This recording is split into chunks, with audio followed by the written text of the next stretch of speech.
আমি আমার এই ভিডিওতে ডক্টর আসিফ নজরুল ইসলাম স্যারের দৃষ্টি আকর্ষণ করছি, পাশাপাশি প্রত্যেকটা রাজনৈতিক দলের দৃষ্টি আকর্ষণ করছি।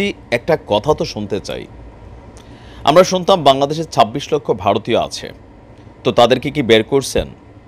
আপনি যখন ক্ষমতায় ছিলেন না, যখন আপনি পদ পাননি, অনেক সময় বলতেন, কিন্তু আজকে দেখেন ইলিশ মাছ পাঠানোর ব্যাপারে আপনি ব্যাখ্যা দিয়েছেন, ফাইন, সুন্দর, কিন্তু বিপরীতে ওপার বাংলা থেকে কি শব্দ আসছে?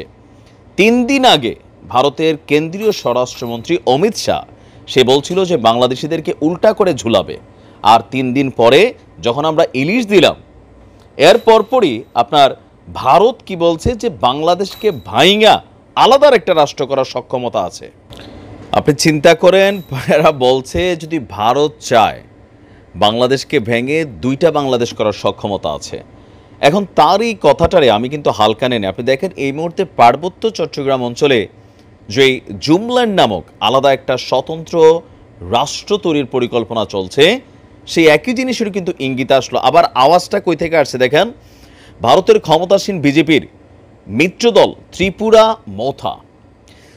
মৌথার শীর্ষ যে নেতা আছে প্রদ্যুৎ কিশোর, সে বলছে বাংলাদেশকে ভেঙে আরেক নতুন দেশ তৈরির সক্ষমতা ভারতের আছে।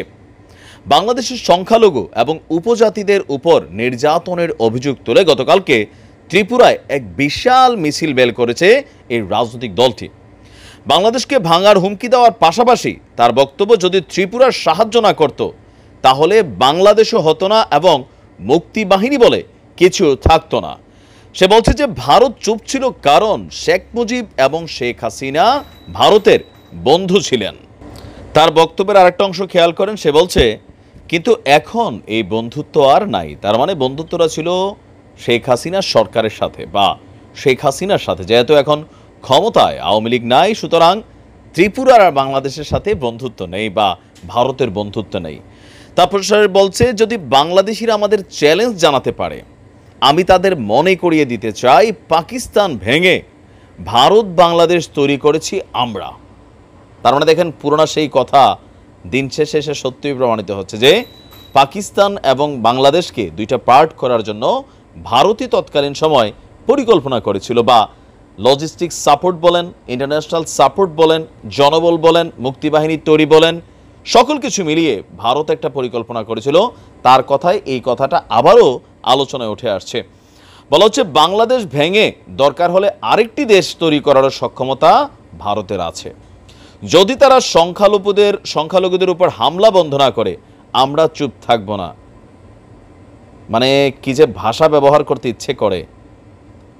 তো তার বক্তব্য, তার পরিবার আগে ব্রাহ্মণবাড়িয়া, খাগড়াছড়ি, কুমিল্লা এবং চট্টগ্রামকে শাসন করত। ওই সময় সবাই মিলেমিশে থাকতো, কিন্তু এখন সেই অবস্থা নেই। এখন বিষয়টা ক্লিয়ার তো, আমাদের পার্বত্য অঞ্চলে যে হঠাৎ করে এই জুমল্যান্ড বানানোর জন্য একটা গ্রুপ তৈরি হয়ে গেল, সেনাবাহিনীকে সেখান থেকে ক্যাম্প থেকে সরানোর জন্য হুমকি তৈরি করা হলো, মানে সব কিছু মিলেয়া যে একটা পরিস্থিতি তৈরি হয়েছে, এই পরিস্থিতিটার পেছনে ভারত যে আসলেই গুটিবাজি করছে এটাই তো প্রমাণিত। তার মানে ত্রিপুরা কয়েকদিন আগে বন্যার পানি নিয়ে এরা যে ব্যাখ্যা দিছে, সেই ব্যাখ্যাটা এখন আর গ্রহণযোগ্য না। এখন এই ধরনের বক্তব্যের পাল্টা ভিডিও আমরা বানাইলে এগুলো আসলে কোনো কাজে দিবে না। কথা বলার দরকার কার? ডক্টর আসিফ নজরুলদের।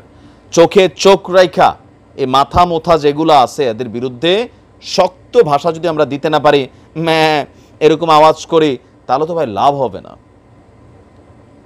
আপনি চেয়ারে বসার আগে অনেক কথাই বলা যায়, চেয়ারে বসার পরে যখন একটা কাজ করা যায় তখন বোঝা যায়। এ পর্যন্ত আমরা আমাদের অন্তর্বর্তী সরকারে যারাই আছেন ভারতের বিরুদ্ধে বা ভারতের ইস্যুতে, সবাই কিন্তু ব্যাখ্যা দিচ্ছেন। কেউ রপ্তানির ব্যাখ্যা আমাদেরকে শিখাচ্ছেন, কেউ আবার উপহারের ব্যাখ্যা শিখাচ্ছেন। কাজের কাজ, দিন শেষে কোনো কিছুই হচ্ছে না। তো আমরা দেখতে চাই এটা নিয়ে সরকারের ভূমিকা কি থাকে। এত বড় স্পর্ধা একটা দেশের সার্বভৌমত্ব নিয়ে কথা বলার পরে সময় বলে দেবে, দেখি।